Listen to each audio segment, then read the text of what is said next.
Isekai Quartet is filled to the brim with all sorts of references to each of the story's source materials. Some are just gags playing on minor events that have happened in the past, while others are monster lore drops like confirmation of who it was that brought Ainz into the New World. Even in the novels, such a detail was only implied, yet here in this chibi spin-off it's all but confirmed. So, whether you want to see that, or other Easter eggs like how Kazuma is most likely to figure out Cid's shadow, then stick around for this fun video of all the Easter eggs from the first few episodes of Isekai Quartet Season 3. Starting off with the cameo of Restarte and Seiya, it's interesting that Restarte would say how this world fluctuates between a salvation difficulty of A and SS. Reason being that, so far the highest we've seen in Cautious Hero is SS, and that's a world where monsters have already taken over. So, to say this world is a level above that, well, that would imply the dangers within are greater than a world where monsters have already taken over. That, or the powers of the entities within are just that much more oppressive. Now, I would like to assume the A to SS threats she's referring to are the stronger beings like Ainz, Aqua, and everyone else, but after Seiya points out how he wouldn't be the one to save this world, I'm not entirely sure his classmates are the reason the salvation difficulty is so high anymore. You see, with Restarte wondering whether the world could even be saved, and Seiya mentioning how it would be done not by him but by the others, all that implies is that there is in fact a looming threat somewhere else. Perhaps with someone not tied to the quartet at all. Combine that with Roswell's mention of each of the cosmic deities at the end of the episode, and I think that's more likely to be the reason for the A to SS difficulty she's talking about. It would certainly make for quite the interesting plot if it was.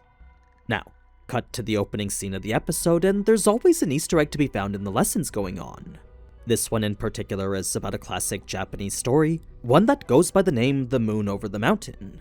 It's a short piece about a prideful poet who, out of frustration and self-loathing, withdraws from society and eventually turns into a tiger. The left circle translates to exhaustion or weariness, the right circle is the name of the main character, and the arrows between represent the sequence of events of him becoming the tiger. The question in the box asks what it was the poet wished for after becoming a tiger, a question I'm sure could be applied to each of our protagonists. I mean, there's definitely parallels to be had between the actions of the poet and the social isolation typically experienced by protagonists in isekai, but the question of what it is the poet wants after his transformation is a lot more relevant with regards to what our protagonists are going through. Like, now that they've all gone through this life-changing transformation themselves, what is it that they wish for now? The whole thing might also just not be relevant at all, and the only joke here is that Rarigan is teaching a lesson on Japanese literature typically only taught in a standard middle school setting. Now, the frame in the top is actually quite the meta-reference in and of itself, since the phrase Fueki Ryuko embodies the very concept that is Isekai Quartet. The phrase translates to timelessness and change, but what that actually means is to preserve what is timeless while embracing what's new.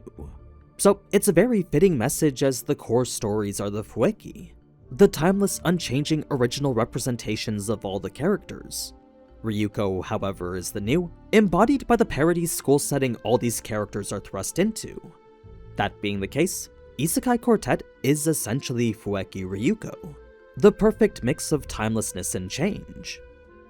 Moving on to the next scene, for anyone wondering why Otto is now in the class with the rest of them, there was a post-credits scene in the movie showing him and Garfield were transfer students. The movie had quite a few references itself, so if you want me to talk about those, then just let me know down in the comments. Next, we have Aura taking an interest in Otto, a pretty natural interaction since why wouldn't a beast tamer be interested in his power?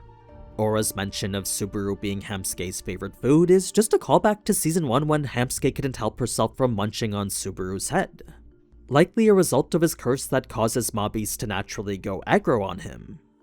Fast forward now to the library, and I'm sure it's not a random choice to have Beatrice hanging out here. The same could be said for Mare too, as we have seen her take an interest in books in the beginning of Season 3. Now, if we move on to this conversation between Rem and Shaltir, Rem's opinion on Garfield actually stems all the way back to her early childhood. It's not something ever revealed in the main story, but in the side stories they had met only a year and a half after moving into the Roswell Manor. It was shortly after that Garfield would start making his advances towards Ram, directly clashing with Rem, who was naturally protective of her sister. Rem also didn't like how Garfield never sent letters to his sister Frederica, so for him to act so cold to his sibling when she cared so deeply for her own, that was behavior Rem found unacceptable. For the longest time, she would carry this strong disapproval of him because of it. She would only start acting less harsh towards him after developing her own feelings towards Subaru, because when that happened, Rem started to understand the way Garfield felt towards Ram. She couldn't treat him the same cold way she did before. So that's why she's not entirely mean anymore, but she's also not fully nice either. This next Easter egg might be a stretch, but I believe Weiss's desire for cake could be referenced to the Yojo Shenki mini-episode when Weiss is in the hospital and says he wants chocolate. Now, here we get into the huge lore drop with Ainz, which brings with it quite the interesting discussion. Finally, we're asking the question of how Ainz and the others ended up in another world like this. It's a discussion that takes place immediately after the events of the movie. Roswaal himself says how he was surprised that no one showed up to class in the morning, and that's because they were teleported to the world in the movie. That said, the wormhole here was fundamentally different from the button used to teleport them originally. As for the theory Ainz came up with, to him, everyone in Isekai Quartet is a copy of their original self from their original story. Whatever happens in their original story up to the point we've all seen is sooner or later reflected in the world of Isekai Quartet. So, for Overlord, that would be the post-credits scene of the Holy Kingdom movie. Konosuba would be from Season 3, Episode 11, ReZero is the Season 4 trailer, and Yojo Senki is the post-credits scene from the movie. What this essentially means is that with new events happening in each of the characters' respective anime, those will then influence how the copies act in these new episodes of Isekai Quartet.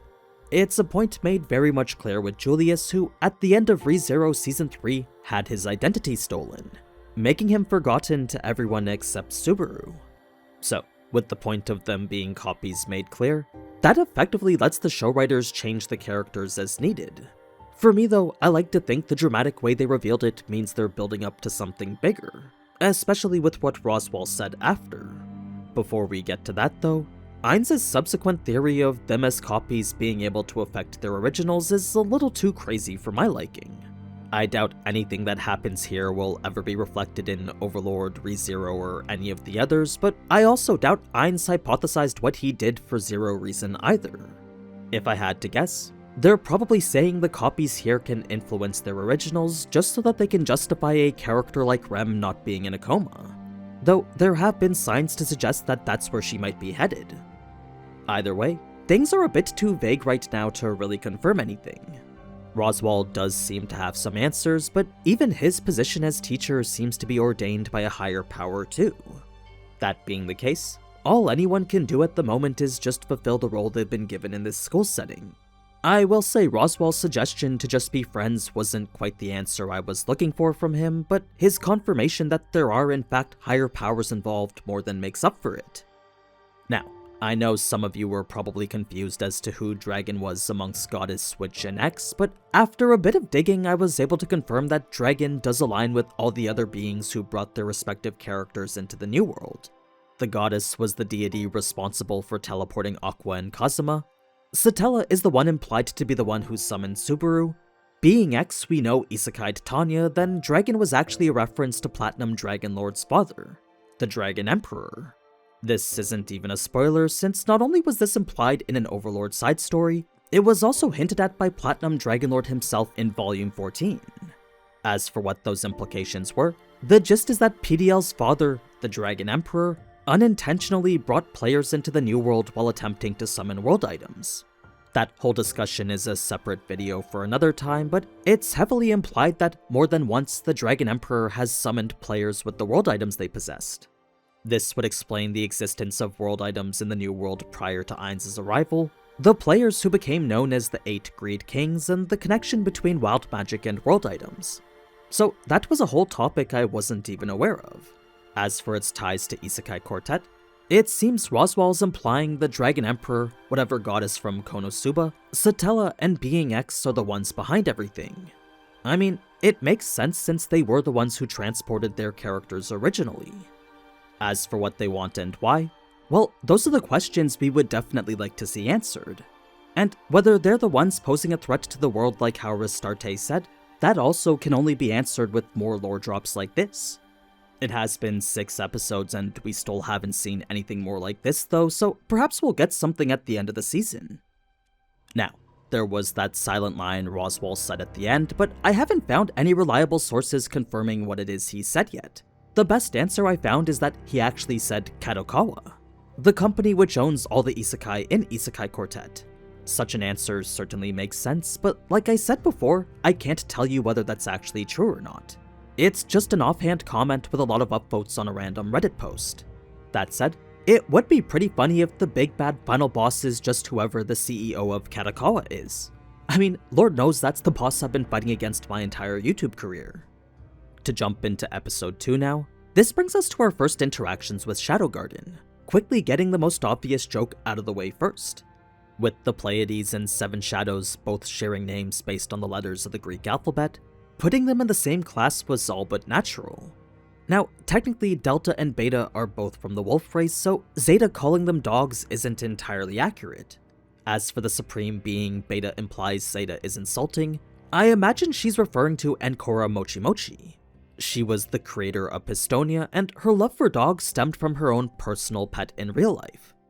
Aside from that, it's pretty funny to know that 3 of the characters in this room are voiced by the same actress. They're actually teased with this credit scene here. This next one isn't really an Easter egg, but as my personal favorite scene from episode 2, I had to share the absolute death stares all the ladies are giving Naofumi here. Every expression, whether ranging from shock to anger, is exactly what you'd expect from them. Now, I'm not trying to ruin the image fans of Solution Epsilon have of her, but if you're curious as to what a Shoggoth is, this is what she was talking about. In a way, I guess this is technically still a slime of sorts, but when compared to the slime that the Seven Shadows are using, this is more like alien-level venom slime. I guess it's also what Solution's true form is too. Cid's book is quite the interesting double entendre, since the horse and lancer is a clear reference to the book Don Quixote, while the penguin windmill is a reference to the mascot of Japan's famous department store Don Quixote. It makes perfect sense that this is the book Cid is reading too, since the story is quite similar to his own. It's about a man who, after reading too many chivalric romances, decides to lead a life as close to that as possible, foregoing all levels of realism and walking the path of his own self-created fantasy. So, in a way, this Don Quixote could have very well been the very first Chunibyu. Now, I don't think it was a fluke that Kazuma was the only one able to sense Cid's presence, since you might be surprised to know that this wouldn't be the first time he's done so.